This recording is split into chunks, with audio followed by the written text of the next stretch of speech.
मैं हूं डॉक्टर अमारा रब्बानी, प्रोग्राम व्यूज़ मेकर के साथ। पाकिस्तान की तारीख़ में बहुत से इंक्वायरी कमीशन बने और अपने मंतकी अंजाम तक पहुंचने से कासिर रहे। एक और inquiry commission Broadsheet inquiry commission ने भी अपनी तहकीकात मुकम्मल कर ली हैं और जस्टिस अजमत सईद की सरबराही में 29 जनवरी को होने वाले इस कमीशन ने अपनी तहकीकात ना सिर्फ मुकम्मल कर ली हैं बल्कि बहुत से नए इंकिशाफात भी सामने आए हैं। बहुत से चोरियां सामने आई, लाखों डॉलर सामने आए और ऐसी बहुत सी बेज़ाब्तियाँ सामने आई जिनका इंकिशाफ होने के बाद अब देखना ये है कि ये इंक्वायरी कहाँ तक पहुँचेगी। आज के प्रोग्राम में इसके बारे में भी बात करेंगे और अपने दूसरे सेगमेंट में बात करेंगे सेनेट के ऑपोजिशन लीडर के मामले पे कि मुस्लिम लीग नून और पीपल्स पार्टी में इख्तलाफात क्यों जन्म ले रहे हैं और वो कहां तक पहुंचेंगे। क्या पीडीएम को मज़ीद सेटबैक लगेंगे? क्या ये दोनों जमातें एक नाम पे इत्तफाक कर सकेंगी? आखिर में बात करेंगे हम कोरोना के बारे में कि वो जो केसेस जो बढ़ते जा रहे हैं और जो तशवीशनाक सूरत हाल मुल्क में है उसके बारे में हुकूमत क्या फ़ैसले ले रही है, ये तमाम बातें करेंगे आज के प्रोग्राम व्यूज़ मेकर में। हमारे शामिल हैं NBC नासिर बेग चुगताई साहब, हमारे साथ शामिल हैं लेफ्टिनेंट जनरल अमजद शुएब साहब, हमारे साथ शामिल हैं जुनेरा अज़हर, हमारे साथ प्रोग्राम में हैं जवाद फैज़ी साहब और मुजम्मिल सहरवर्दी साहब।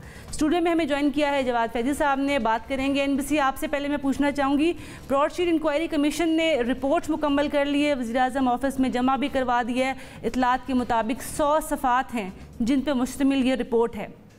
इन 100 सफ़ात में बहुत से ऐसे इंकिशाफात हैं जो सामने आए हैं और इस मुआहदे को मुल्क की गद्दारी के मुतरादिफ भी करार दिया जा रहा है और ये बड़ी अहम बात है कि और इसी तरह से ब्रॉडशीट कंपनी को 15 लाख डॉलर जो है उसकी अदायगियों का रिकॉर्ड गायब होने के बारे में भी एक बड़ा इंकिशाफ सामने आया है। ये बहुत बड़े बड़े इंकिशाफात हैं जो इस रिपोर्ट में सामने आए हैं जस्टिस अजमत सईद की सरबराही में जो मुरतब की गई है। जी NBC क्या कहते हैं इस बारे में? क्या जिम्मेदारों के खिलाफ अब की बार कार्रवाई हो सकेगी? हाँ, हमारा देखें बात यह है कि हमारे मुल्क में बड़े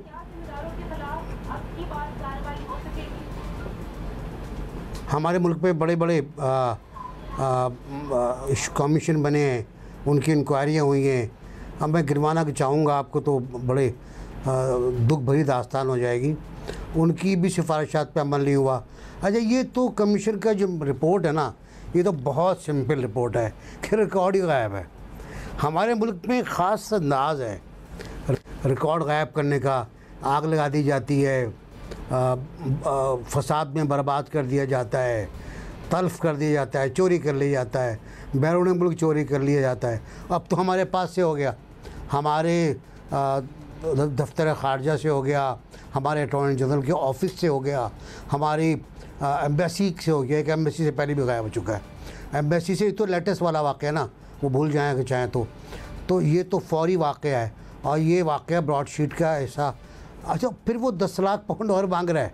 वो कितना बड़ा आदमी है आप देखें। मैंने पहले प्रोग्राम में कहा था ये सबसे खेलेगा और सबसे खेल रहा है।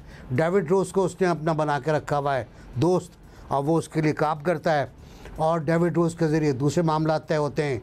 फिर मुसावी साहब कहते हैं लाओ मैं आपकी सालिसी कराता हूँ, वो मैच हरवा देते हैं, मैच फिक्सिंग करके।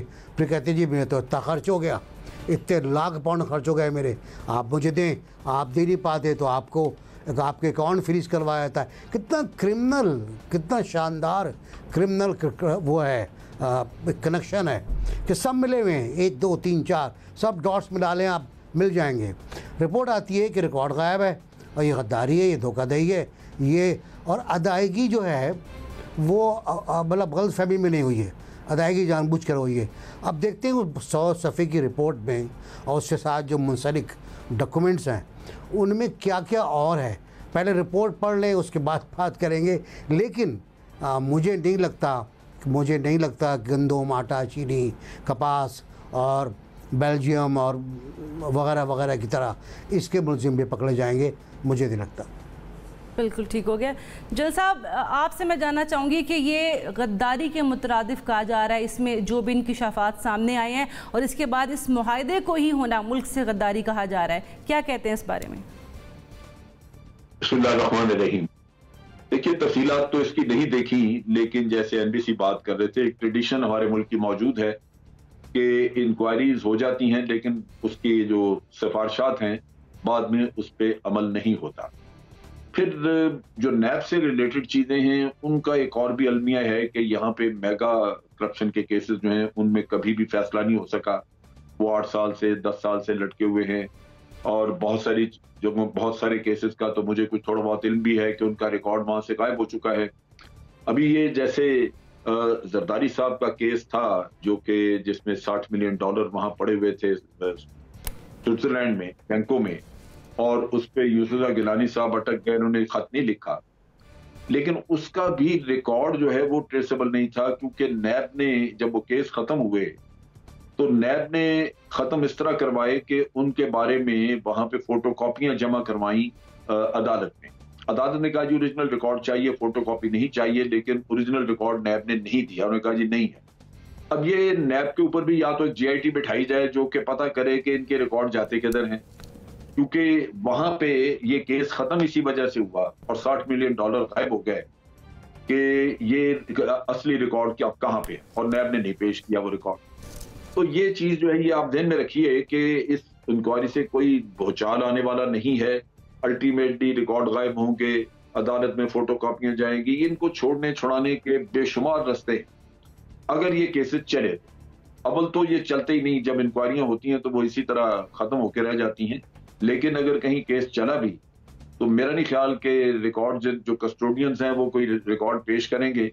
कस्टोडियन खुद मुलव्वस हैं इन चीजों में, तो इस वजह से मेरा ख्याल है ऐसी कोई तवक्को रखनी नहीं चाहिए। हमें मुतमईन रहना चाहिए कि बस हो गई इंक्वायरी, काफी है, इतना काफी है हमारा। ठीक बात है मुज़म्मिल साहब, 100 सफ़ात हैं ये, और इससे पहले भी बहुत से कमीशन बने और उनके भी 100 से ऊपर सफ़ात रहे हैं। ये अभी जनरल साहब कहते हैं कि GIT नैब के ऊपर भी बिठानी चाहिए कि ऐसे बहुत से कमीशन बनते हैं लेकिन रिकॉर्ड कोई भी दायरा गायब हो जाते हैं। क्या कहते हैं इस बारे में? कमीशन बनते हैं और उन कमीशन की रिपोर्ट्स आम आदमी तक पहुंचने नहीं दी जाती हैं। मेरे नज़दीक तो पाकिस्तान के 2 बड़े सानेहात हैं जिन पर कमीशन बने हैं और जिनके हक़ाइक़ जानना हर पाकिस्तान का हक़ है। एक तो 16 दिसंबर 1971 को जो सानिया मशरक़ी पाकिस्तान हुआ, जिस पर हमीदुर्रहमान कमीशन रिपोर्ट बनी, उसकी रिपोर्ट भी विदहेल्ड की गई और अब भी उसके सिर्फ कुछ हिस्से बाहर आए हैं और बाकी जो क्लासिफाइड चीज़ें हैं वो आज तक मुझे पढ़ने की इजाज़त नहीं है कि मैं जान सकूँ कि मेरा मुल्क 2 लख्त कैसे हुआ।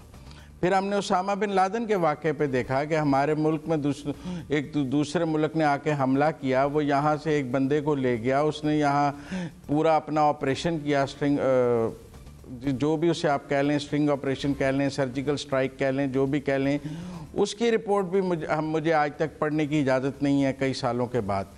अब ब्रॉडशीट वाला मामला भी ऐसे ही है कि इसकी रिपोर्ट भी शेख अजमत सईद साहब ने जो है वो जमा करा दी है, लेकिन हैरानगी की बात है पनामा की रिपोर्ट लीक हो गई, उसका चैप्टर 11 भी बच्चे को ज़बानी याद हो गया, लेकिन ब्रॉडशीट की रिपोर्ट नहीं लीक हो सकती। उसका जो कोई क्लासिफाइड कंक्लूजन्स हैं वो हमें नहीं पता लग सकते, जैसे हमीदुर्रहमान कमीशन के नहीं पता लग सकते, जैसे बिन लादेन के कमीशन के नहीं पता लग सकते, ऐसे इसके भी जो कंक्लूजन है। असल बात तो ये है कि ये गायब हो गया, वो गायब हो गया, लिखा क्या है शेख अजमत सईद साहब ने? क्या किसी पर रेफरेंस बनाने का उन्होंने कहा है? क्या अगर वो गद्दारी का मरतकब कह रहे हैं तो क्या किसी पर आर्टिकल 6 का मुकदमा, किसी पर गद्दारी का, यहाँ जवेद लतीफ़ पर तो गद्दारी का मुकदमा दर्ज हो जाता है, क्या इसके नतीजे में किसी पर गद्दारी का मुकदमा दर्ज करने की उन्होंने सिफारिश की है? क्या उन्होंने किसी चेयरमैन नैब को गिरफ्तार करने के अहकामात इसमें लिखे हैं, जैसे कि पनामा में GIT बनने के बाद रेफरेंस दायर करके मॉनिटरिंग जज लगाए गए थे? इसका आगे रोड मैप क्या है? कुछ भी नहीं। मेरा मतलब है कुछ जगहों पर जहां पर ताकतवर इदारों की हमें नज़र आते हैं कि उनका कहीं फॉल्ट आ जाएगा, वहाँ कमीशन बेबस नज़र आते हैं, और जहाँ पे हमें सिविलियंस का कसूर नज़र आता है वहाँ पर हमें कमीशन ताकतवर नज़र आते हैं। ये जो एहतसाब का फ़र्क है, ये तमाम कमीशंस में हर जगह 72 साल की कहानी है, और इसीलिए यहाँ एहतसाब को भी एक तरफा कहा जाता है, कमीशंस को भी एक तरफा कहा जाता है। ये तो कह रहे हैं कि आसिफ जरदारी के $60 मिलियन का स्विस का रिकॉर्ड जो है वो खोल लिया जाए अजमत सईद का। ये खबर कैसी लीक हुई है? क्योंकि जरदारी साहब का नाम था। भाई बाकी नामों की लीकेज क्यों नहीं हुई? वो क्यों नहीं बताया कि किस चेयरमैन नैब ने, किस सरबराह मुमलिकत ने, किसने क्या दस्तखत किए, कौन उस वक्त गया, किसने बनाया, कौन इसका जिम्मेदार था, किस पर मुकदमा होना चाहिए, कौन असल मुजरिम है। फिर आज मेरा मतलब है उनको निशाना पर एक पंचिंग बैग बनाया हुआ है हमने, कुछ लोगों को उन्हें इबरत का निशान बनाना है। इस मुल्क में हमने निशान बना देना है इबरत का। बिल्कुल ठीक बात है मुजम्मिल साहब कि इबरत का निशान वो जो है बना देते हैं। ज़ुनैरा से मैं जानना चाहूँगी, ज़ुनैरा जो कमीशन की बात की जाती है तो जस्टिस साहब से, जैसे कि अभी मुजम्मिल साहब कह रहे थे कि उन्होंने कसूरवार किसी को नहीं ठहराया, क्या उनको पॉइंट आउट करना था या कसूरवार भी ठहराना था?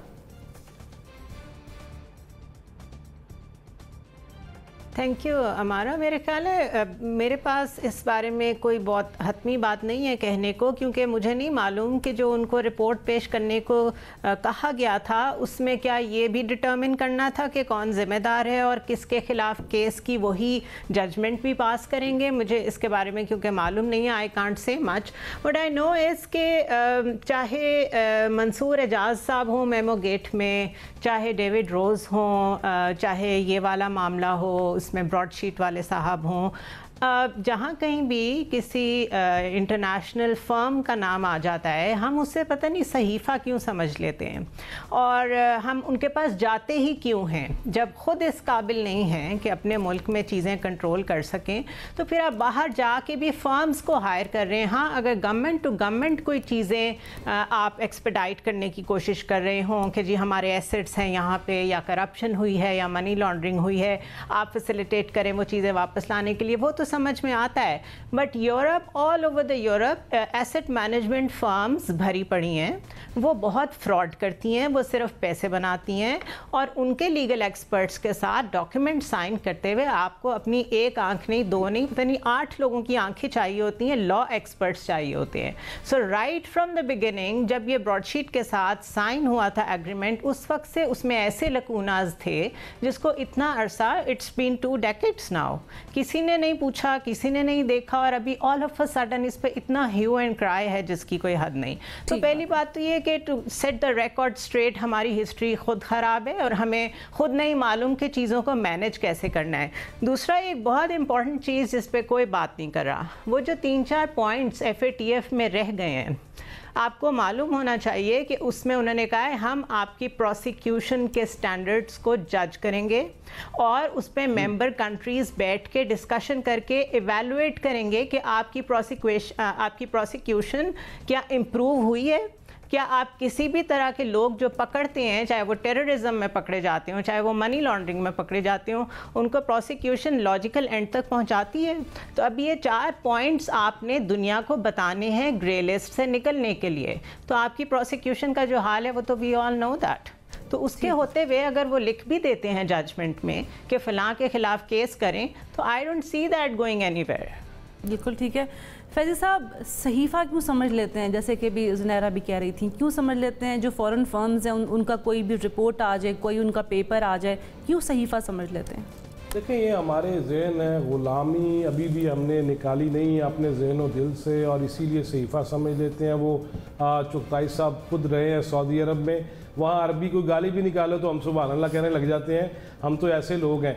लिहाजा अगली जो बात है कि आपने जो सवाल किया ना कि कमीशन का क्या कोई फ़र्क पड़ेगा, कोई कार्रवाई होगी, कौन सी कार्रवाई? आप थोड़े से पैसों की और थोड़ी सी रिपोर्ट्स की गायब होने की बात कर रहे हैं। आपके यहाँ बंदे गायब हो जाते हैं, आपके यहाँ नौमालूद गायब हो जाते हैं हॉस्पिटल से, आपके यहाँ लाशें तक कब्रिस्तान से गायब हो जाती हैं, उस पर कोई कुछ नहीं कर सकता। तो ये चंद सफ़ात अगर गायब हो भी गए हैं तो बहुत बड़ा मसला नहीं है। और ये कमीशन हमने देखा, जिस तरह बरादर मुजम्मिल कह रहे थे कि हमें सबसे बड़े जो कमीशन बने थे उनकी रिपोर्ट्स तक ही रसाई नहीं है, हमारे इल्म में नहीं है, हम उस पर बात नहीं कर सकते, तो ये बनते रहेंगे। देखें, ये सारा मीडिया ट्रायल है। असल ये कमीशन बना क्यों था? बना तो ये था कि ब्रॉडशीट के साथ जो मुआहदा हुआ उसने क्या कार्रवाई की, क्या उसको पैसे देने भी चाहिए थे कि नहीं देने चाहिए थे, और कैसे कैसे हुआ।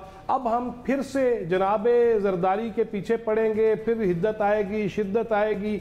और जहाँ तक रही कमीशन की बात, तो ऐसे कमीशन की बातें ना किया करें, हमारा बात वो करें जो हमारे जिम्मेदारान हैं, ब्यूरोक्रेसी हो, वो सियासतदान हो, वो या दीगर जहाँ मेरे पर जलते हैं, मैं नाम भी नहीं ले पाता, ऐसी बात किया करें जिसमें कमीशन मिलने और खाने की बातें हो, उस पर सारे बड़े खुश रहते हैं। लेकिन लेकिन ऐसे कमीशन की बातों पे कुछ नहीं होगा। जब से पाकिस्तान बना है न जाने कितनी तहकीकाती कमेटियां बन गई, न जाने कितने कमीशन बन गए।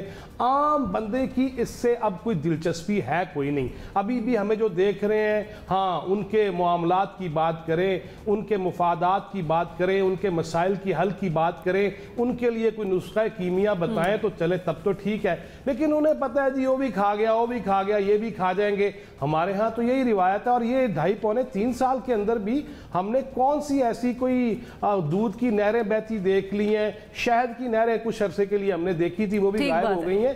लिहाजा इसमें तो अब ये कमीशन किसने खाया किसने नहीं खाया, यानी कि इस मुल्क में हर बंदा चोर है। और बैरून मुल्क की बात हो रही है, जिनकी बातें हम सहीफा समझ लेते हैं, कभी उनसे तो पूछिए। मैंने 12 साल वहां गुजारे हैं नॉर्थ अमेरिका में, वल्लाह मैं सच कह रहा हूं, वो पाकिस्तान का नाम ही आता तो कहता यार है कि गले जो पैसे ही ना कर लवे, और वो यही समझते कि ये कोई डंडी ना मार दे। फैज साहब एक ब्रेक की तरफ हम जाएंगे, उसके बाद अपने नेक्स्ट सेगमेंट की तरफ आएंगे। मेरा ख्याल इसका कोई फायदा होगा जी। Let's have a small break.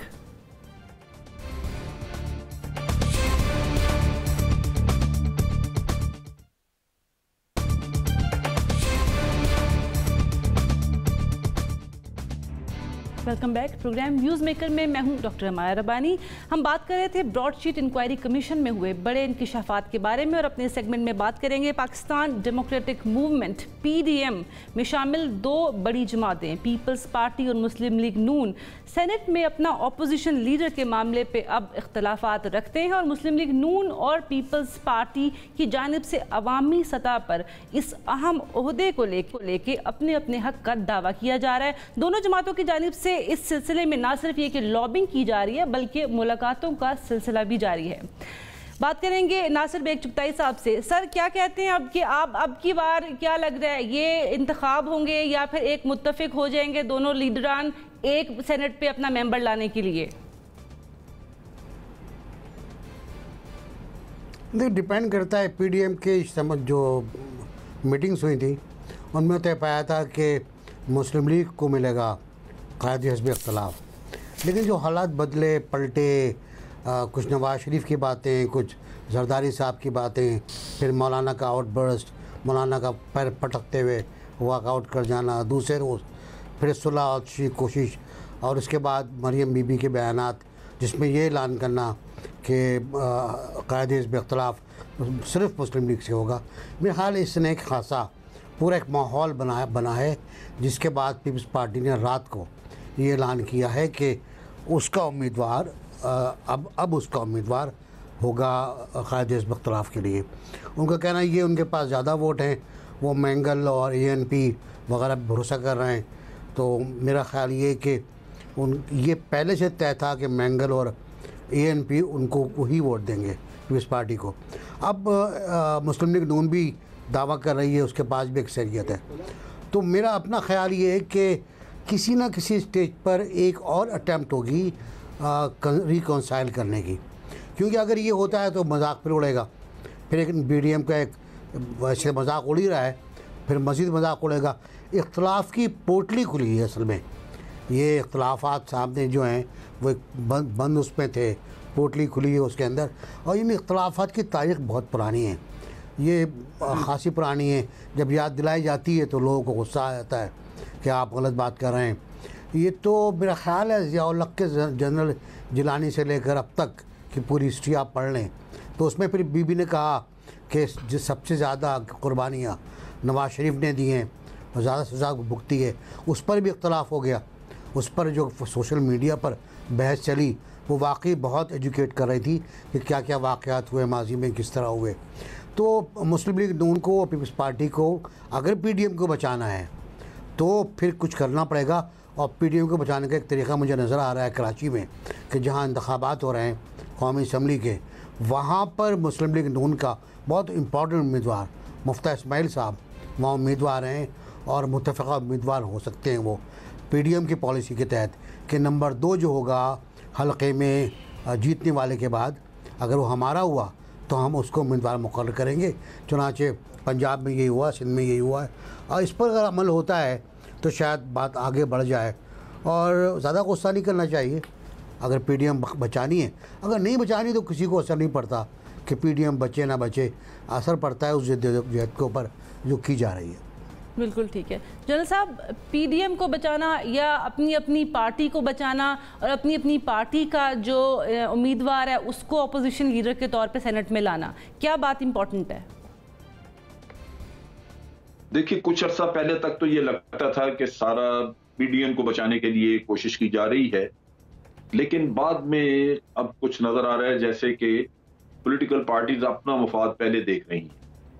उसमें गालिबन पीएमएलएन को ये फीलिंग है कि इस सारे इत्तेहाद को चलाने के लिए उन्होंने शायद ज्यादा सेक्रीफाइस दी है, क्योंकि उनको इस सेनेट के इलेक्शन वगैरह में बहुत हिस्सा नहीं मिल सका और उसके मुकाबले में पीपल्स पार्टी ज्यादा ले गई है। दूसरी तरफ ये है कि एक फीलिंग है कि यहाँ हमारी जो नेशनल असेंबली है वहां पे लीडर ऑफ द ऑपोजिशन जब पीएमएलएन को दे दिया गया था तो फिर यहाँ पे अब सीटें ज्यादा, और वहां भी प्रिंसिपल यही था कि नून लीग की सीटें ज्यादा थी बाकियों से, तो उन्होंने सब ने एक्सेप्ट कर लिया कि शहबाज शरीफ साहब को वहां पे लीडर ऑफ द ऑपोजिशन बना दिया जाए।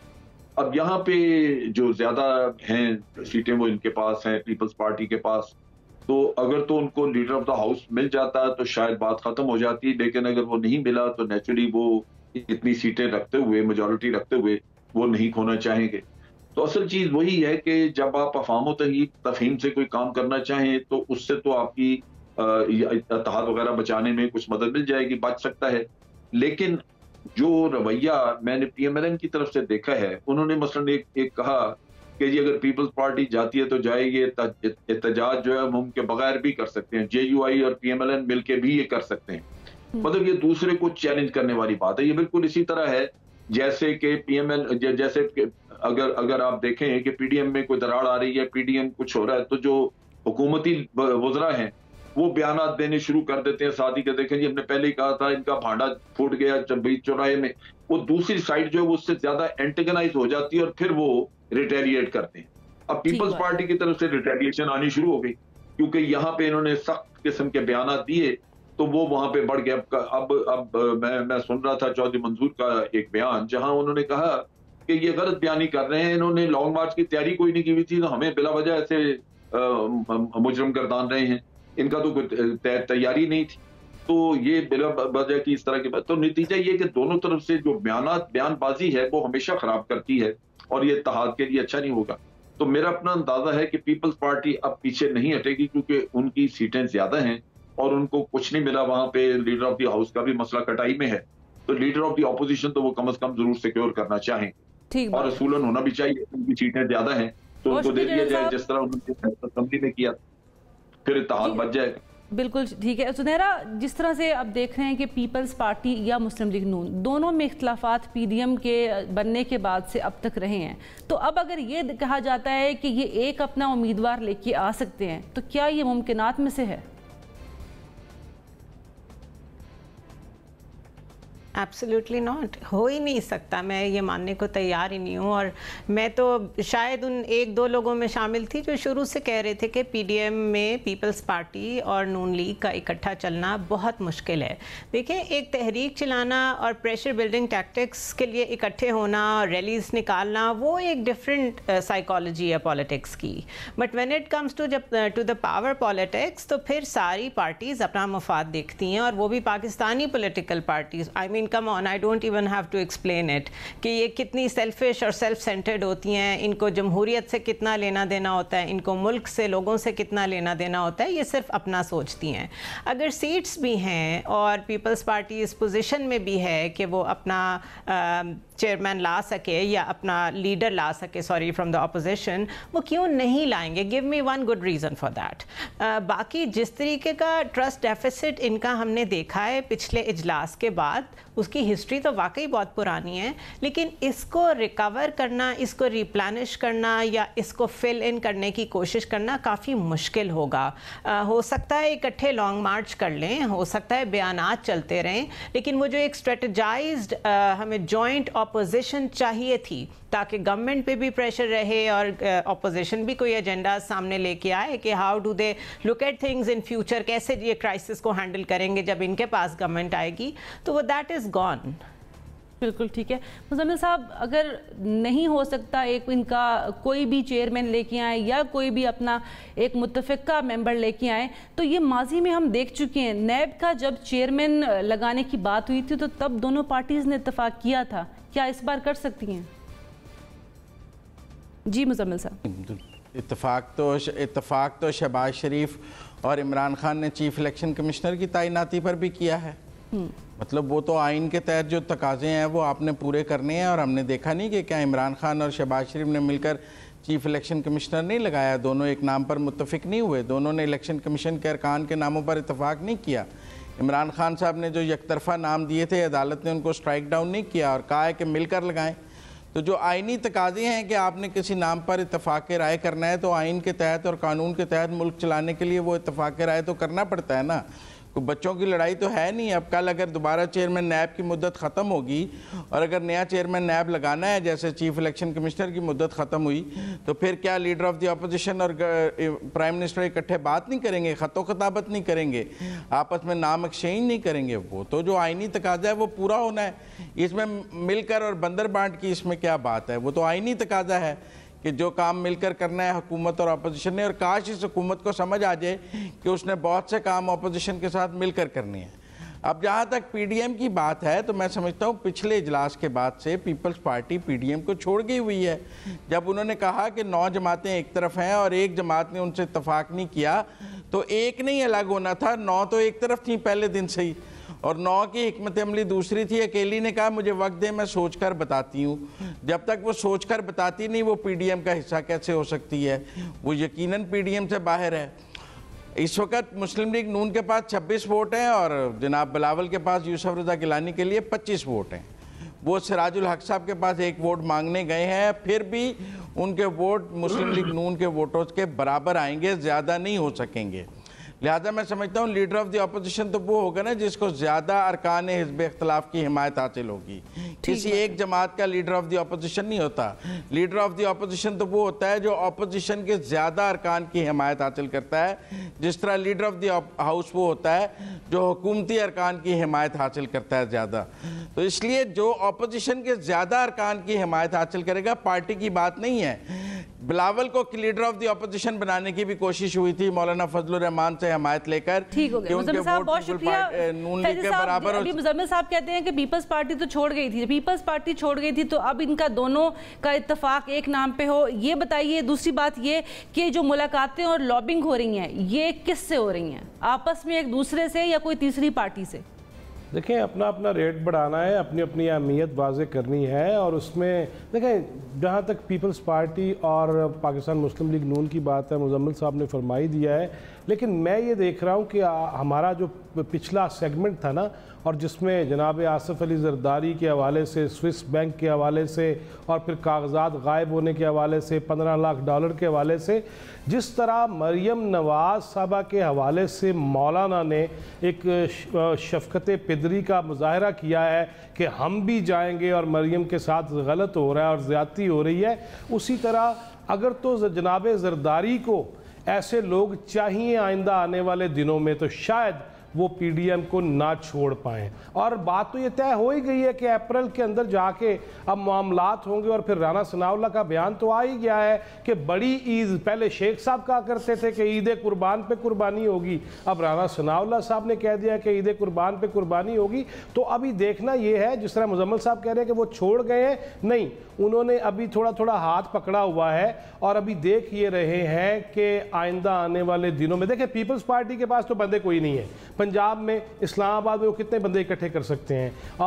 उनको ज़रूरत है उन कारकुनों की जिनको हज़रतुल अमीर का इशारा होगा तो वो अपनी जान भी कुर्बान करने को चल पड़ेंगे। लिहाजा अभी ये सारी चीज़ें देखने वाली हैं। मेरी अपनी दानिश में मुझे लगता है कि ये इत्तफाक कर लेंगे और किसी बड़ी चीज़ पे इत्तफाक करेंगे और मौलाना फिर एक दफ़ा जामिन बनेंगे।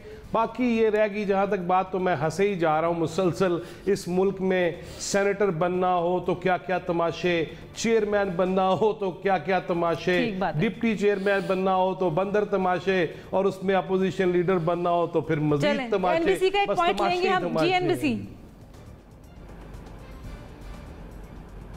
मैं चाह रहा हूँ कि पीडीएम मौलाना फजल रहमान ग्रुप ये वाजे कर दे कि वो इस्तीफ़े कब दे रहा है, कौमी असम्बली से, सूबाई असम्बली से, कब वो असम्बलियाँ छोड़ रहे हैं। और मुजम्मिल ने 9 पार्टियों की बात की, तो मुजम्मिल फिर मुझे टाइम मशीन में वापस ले गए। 9 सितारे 9 भाई, भुट्टो तेरी शामत आई। मेरे ख्याल वो दौर फिर वापस आ रहा है। ठीक बात है। ब्रेक की तरफ जाएंगे, ब्रेक के बाद वापस आएंगे अपने प्रोग्राम व्यूज मेकर की तरफ। Let's have a small break.